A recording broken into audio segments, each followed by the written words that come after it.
What's up, Fin Nation? Fins up as always, but we are Phin-Addicts, and I, your host Larry K, is furious. What's going on, everybody? It's been a while since I talked to you. We now know Tom Brady is once again in the Super Bowl, but he had some help with the Tampa Bay Bucks defense, let's be honest. And we also know that the Chiefs are back at it, hoping to get a repeat. That's what we got in other teams' news. How about our team's news? Well, we have ourselves an offensive coordinator, or should I say coordinators, Studesville and GODSEY, who were two people that I kind of explored and went through a little bit a couple videos ago, and we discussed who might be the coordinators for our team. We thought maybe either one of those would be the coordinator. It turns out it's going to be both of them coordinating. Now, how do I feel about this? Eric Studesville, he's a running back, minded coach, a running-oriented coach, running backs coach. He has extensive experience with the running games. George GODSEY, who's coaching tight ends for us, has extensive, experience coaching quarterbacks. He did so in Houston, some other stops. Now, I had said back when we first started discussing the offensive coordinator position and who might get it and what we need, I had said that Brian Flores, if he picked GODSEY or Studesville, it would not be because he simply had no other options and he just went out and grabbed one of his own guys just to plug a gap because he didn't know, right? I had thought that if he picked one of those guys, it would have been because he was grooming them for that position for a while. After all, he did hire them for their current position. He thought they were ready, and he had confidence in them, and he liked their coaching philosophies from the time he initially hired them early on. Here's why picking both of them, though, kind of throws a little bit of a wrench into my theory, right? If Flores was going to pick one of these two guys, that would mean that one guy, that guy clearly, impressed Flores, impressed the organization, and that guy clearly was ready on his own. He was enough of an upgrade, enough of a talent, enough of a mind, an offensive schematic mind to be ready to step into the offensive coordinator role and really take charge of that role.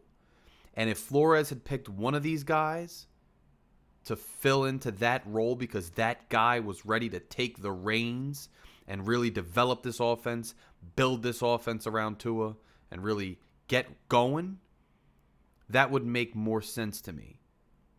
But I have to be honest with you. And you have to be honest with yourselves. If you are excited about this hire of these two guys, you're lying to yourself a little bit. If you're not a little bit disappointed, you're lying to yourself a little bit. Now, there was a lot of speculation. It didn't seem like any of the names we initially had were the best names.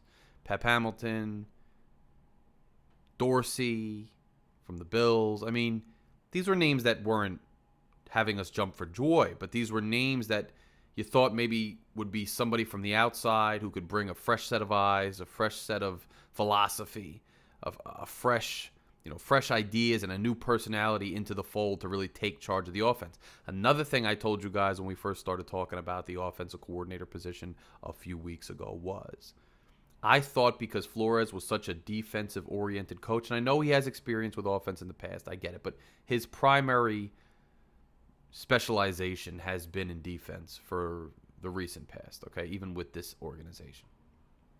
I said that he needed to bring in an offensive mind who was really going to take charge of the offense, who was going to have his own swagger, have his own philosophy, really be the dominant voice in the offensive room, because we truly needed to vastly upgrade the offense on this team, vastly improve it, and we really needed a personality who was going to be his part of the team, and let Flores kind of dominate the defensive side. Well, with hiring two internal guys, neither of whom is even going to have neither of whom is even going to have the primary responsibility to themselves. It kind of looks like Flores is unwilling to concede or cede that power to anybody. Because not only do you bring up somebody who you already works for you in the organization, but you don't even give that guy full power over the offense. You divide it by 2. I just don't know if I like it. I just don't. And I trust Flores. And I had said that I trusted Flores. If he makes a choice, you got to trust him. You got to roll with him because he's shown that he's a good head coach so far. While I still generally trust Flores, this move makes me scratch my head. If either of these guys were truly the ones to take charge of the offense, he should have just promoted that one guy. If they're both still feeling it out, then I don't know that that's the ideal situation for a team with a young quarterback who needs serious development, who struggled at least in a significant portion of games and snaps last year. For a team that needs a serious offensive identity, for a team that needs consistency at the offensive coordinator position, to build that identity, to establish that identity, bringing in Tua's one of his former coaches to coach quarterbacks, you would think that signifies that Miami's all in on Tua, like I predicted. But I got to say, if they don't at least explore the option of Deshaun Watson, they are in deep trouble. Deshaun Watson is a top 5 quarterback probably right now. Deshaun Watson is the type of quarterback who can lead your team to higher places, especially when you have such a good defense like Miami already does. And you already have some pieces. Bringing in Deshaun Watson would be a no-brainer. Tua may develop into a star player, and I hope he does. But Watson's already a star player. Although I did predict, I don't think Miami's going to go that route. I just don't. And here's what I'm worried about, which I said in a couple older videos. I'm a Dolphins fan. I love the Dolphins, okay? I will continue to be a Phin-Addict, okay? Continue to be a Dolphins fan no matter what. We all will. We all are. We've been through a lot of highs and lows, and I've been through a hell of a lot of lows in the last 20 years, as have all of you. I do fear a little bit.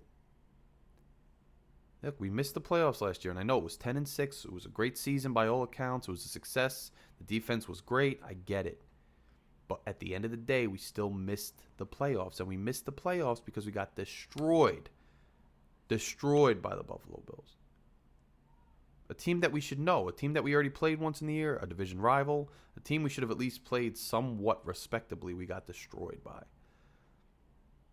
So while that leaves a little bit of a bad taste in my mouth, now you go and you promote 2 internal guys to share the OC duties instead of picking one. Instead of saying I got confidence in this guy, he's the one, or bringing another guy to just have that ownership to really give me faith that they're going to instill their philosophy and develop Tua their own way. You do that, and now some indications are you're not even really going to be seriously exploring the Deshaun Watson trade. It just raises some flags for me about this regime. Let's see what they do in the draft. And let's see where Watson does go. If he goes to the Jets and the Jets don't pay a king's ransom and the Dolphins were never interested and the Jets wind up surpassing us, a lot of us are going to be pretty pissed off in a few years. I remember when I was a fan back in the day, I wanted Culpepper over Breeze, and that didn't work out well for me. Just saying, all right? It's all speculation. I'm just, reporting on the OC hire, giving my thoughts on it. I just don't see where there's some, other than, okay, they're great guys, they're familiar with Tua, they're familiar with the team, Flores likes them, the players like them, okay. But which one of them is the quarterback guru? Which one of them is the offensive innovator? Which one of them is the visionary, who's going to bring an offensive identity to this team centered around Tua? I'm sure they both have ideas about how to do it.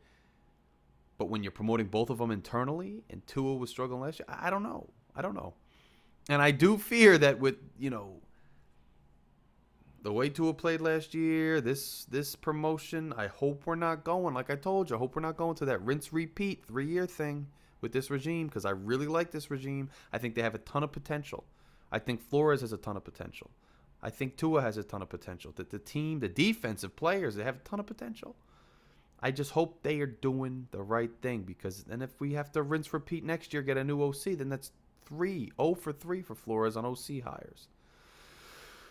So that's the news, Fin fans. That's what's going on. We head now into the draft with this tandem. So basically, we haven't added anybody to the room. All we've done is taken Chan Gailey out. Now, some might not like Chan Gailey, some might like him, but he was a veteran, seasoned mind in the offensive room.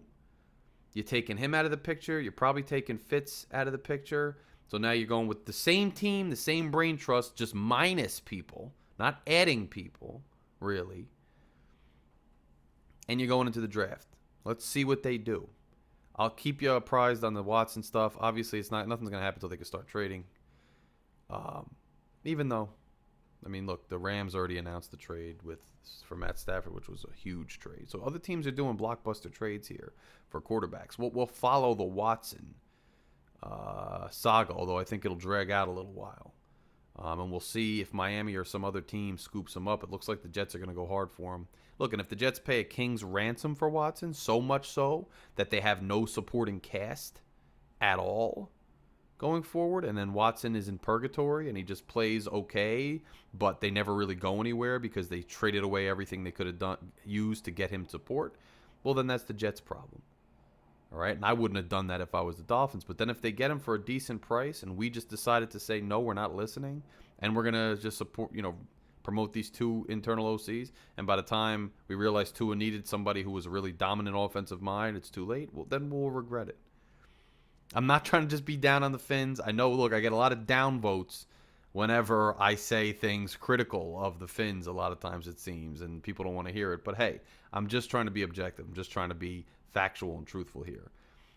This offensive coordinator hire is interesting. Two guys, by all accounts, are competent, are liked, know what they're doing as far as football is concerned, but not the type of hire I thought we needed. I thought we needed somebody to take real ownership, bring his own swag, really bring his own brand new pair of eyes and philosophy to the Dolphins, to bring an element to the team that didn't exist already on a team that already had a great defense with a hard-nosed, defensive-minded coach. And I don't want to talk about Flores' character stuff or whatever, because I think he's an awesome dude and I think he's done a great job so far. But you do have to start to wonder, why is it that Flores is always promoting from within guys with not as dominant type names and resumes as guys that were available? I know he brought Gailey in, so maybe you could say, Larry, you don't know what you're talking about here. He brought Gailey in. He's got a resume. What are you talking about? Very reasonable. Maybe Flores brought Gailey in to tutor these two guys. It's all possible. But you got to start questioning whether, does Flores not want another strong personality in the room? And guys who usually don't want other strong personalities in the room to challenge them don't, in the long run, wind up doing well, because those guys kind of get singularly focused and everybody in the room is subservient to them, and that's not good. I'm not saying that's what Flores is doing. For all I know, these two guys challenge him the most out of everybody, and that's why he promoted them, and that's awesome. I still trust Flores. I'm just saying, initially looking at this hire, it leaves something to be desired for me, and I would be fine. I would have been more excited if they promoted just one of them, because that would have told me, hey, this is the guy. He's ready. Promoting two of them is like kind of saying, I don't know who's the guy. I don't know which one of them or anybody else. I'll just let both of them start to call the plays and see if we could do that. Let's see how it goes next year. Let's see how it goes, period. Let's see what happens with Watson, if it has anything to do with us. If not, we'll just move on. Getting ready for the draft. Excited about the draft. Excited to talk to all you guys again soon as we get some more serious news. Feel free to drop in the comments what you think of the OC hire. Let me know if you think I'm full of shit. Let me know if you think I know what I'm talking about. If you think I don't, let me know if you think I'm dead wrong on this or if I have a point. Make sure you smash the subscribe button if you did enjoy the video. If you enjoy any of the videos, make sure you share the channel. Get some more people on here talking about the Fins. I'll talk to you guys all very soon. Hope everybody's done very well. Enjoy the Super Bowl. Hopefully it'll be a good one. Later.